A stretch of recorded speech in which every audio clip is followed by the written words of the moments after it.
Hey, welcome to the Lowdown, where we break down everything aviation and defense. Today, we're going to run through the Lowdown newsletter for everything that's happened in the past week when it comes to aviation and defense. So strap in and let's get rolling. Today, we got the F-35, which is going to see some downgrades with Block 4, the new Doomsday plane, the E-4C, which is rolling out or being upgraded, as well as we're going to talk about laser rockets and all the new hotness. If you're not a newsletter subscriber, make sure you click the link down below. You'll get the newsletter each and every week. We won't spam you, but you get the insights into defense and aviation. And this channel is new, coming from the Afterburn podcast. So if you like these specific military and aviation type breakdowns and discussions, make sure you subscribe so you don't miss it. And let's jump further into it.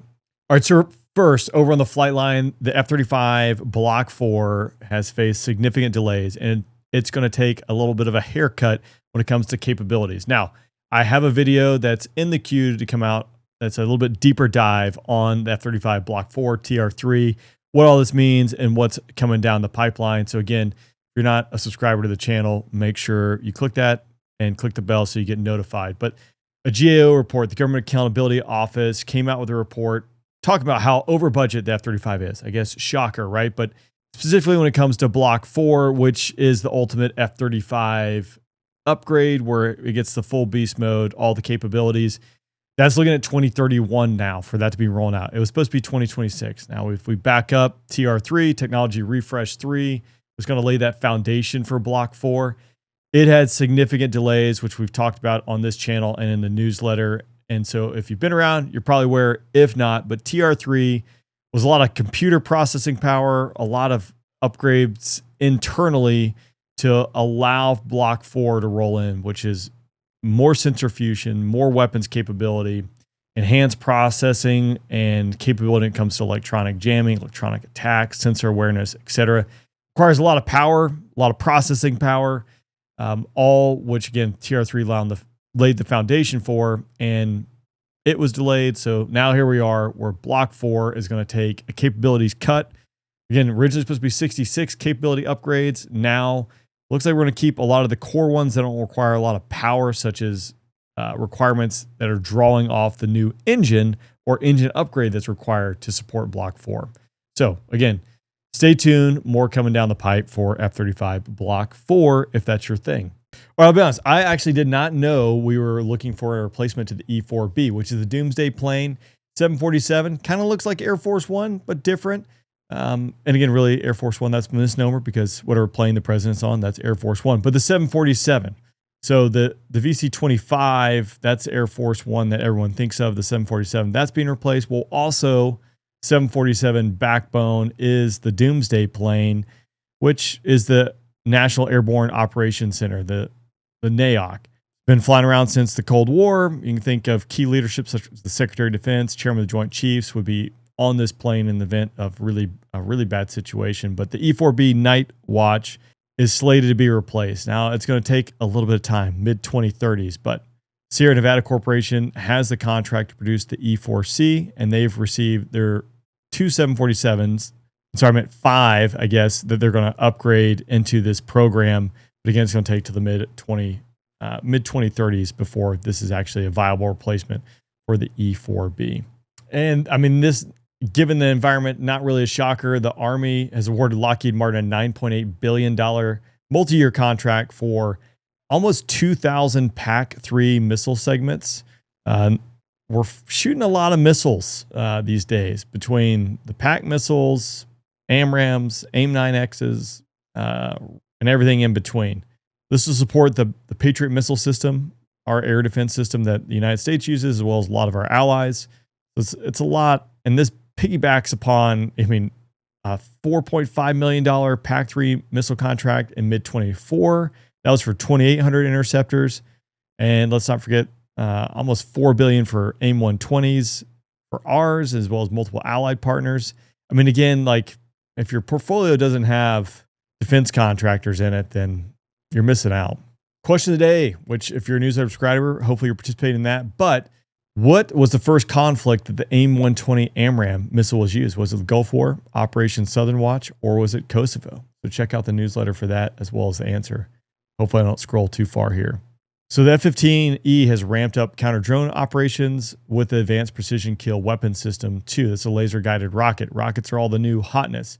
Relatively cheap weapon when it comes to it, and then with the integration of laser designation and guidance, really has made it a precision weapon. So utilizing this a lot air-to-air combat versus having to use a $1 million AMRAAM using a low-cost $20,000 rocket with multiple rockets on there is definitely a step in the right direction. We talked about it. So picture in the newsletter and over on YouTube of the Strike Eagle doing operational tests with the rocket system. And then buried down the thread of the day is the rocket. We can see the F-16 out of Shaw with multiple rocket pods. So able to utilize traditional carriage systems, integrating these rockets into it. But those are just going to keep growing, I think. All right, then over the snapshot, just a quick look at things going on. So for the second time in 2 days, Venezuelan F-16s buzzed USS Jason Dunham, and this was in international waters. Kind of a risky game of chicken. I don't know why. These are F-16A models, I believe. It's a bold move, Cotton. Just kind of poking the bear, I guess, and showcasing what you can do with your old F-16s. Weird that it's F-16s doing this, but again, once our friend, no longer our friend, vice versa. Crazy times, right? But we'll see how that one escalates. We do have F-35s that are forward deployed and a whole bunch of troops that are forward deployed to Puerto Rico there. So here we go again.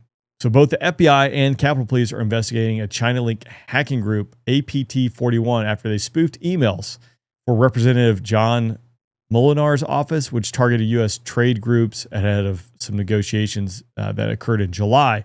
We do talk about it in the China Victory Day video. That, again, that's one that's in the queue. I mean, it's everything from defense, medical, which was covered in the last newsletter, to trade secrets. China very aggressive going after anything and everything that can give them an edge. All right, the U.S. Air Force conducted its first ever pilotless cargo flight this summer. This was part of the Resolute Force Pacific Refor Pack exercise, where they flew a Cessna 208B Grand Caravan equipped with Joby Aviation super pilot software to pilot this aircraft from Guam over 4,000 miles away. Where this is applicable, obviously in the Pacific Ocean, where you got to have geographically separated units. We're talking about the ACE, Agile Combat Basing, all these things. How do you resupply small units or units who are, again, spread across thousands of miles? Maybe they don't need a C-17 worth of cargo, but a Cessna 208 might be able to do it. An army of Cessna 208s might be able to do it. Low cost, operating autonomously. Does seem like it solves a lot of problems. All right, the GBU-57, that massive ordnance penetrator, the one that struck the Iranian nuclear facility. The Air Force is already looking for the next bunker buster bomb. Doesn't surprise me. I don't think this is probably something that hasn't happened in the last 2 months. It's already been on the table, but looking for the next generation penetrator, NGP, which would support the next generation air dominance fighter, bomber. Again, this thing is constantly evolving, but deep penetration munitions that are able to be utilized on next generation type aircraft. Remember, the GBU-57, I think, is a pretty cool story. Finding this facility, not having a weapon that can take it out. What did the United States do? Well, we built a weapon that could solve that problem. So we're already seeing what is the next problem, and we need munitions to solve it. So SpaceX struck a deal for 50 megahertz band spectrum on Starlink's next-gen direct-to-cell network. So 5G coverage basically across the globe, like getting rid of dead spots. And why this made the newsletter is, like, again, this technology is just changing so fast, and there are definitely military applications that go into it. China claimed already that they can use SpaceX and the satellite system to identify aircraft that are flying around, basically seeing where the waves are being blocked by metal in the sky. Pretty wild stuff. All right, finally, the threat of the day is the AGR-20, and that's Advanced Precision Kill Weapon System. Laser rockets and rockets in general, now widely exported, obviously catching a lot of attention and a lot of utilization in the current conflicts that are going on. So if you're curious about that, swing over to the newsletter. You can check that out and get a breakdown of threats each and every time you open the newsletter, as we take a look at things that are out there and how they're applicable to you. So check that out, and we'll see you next time.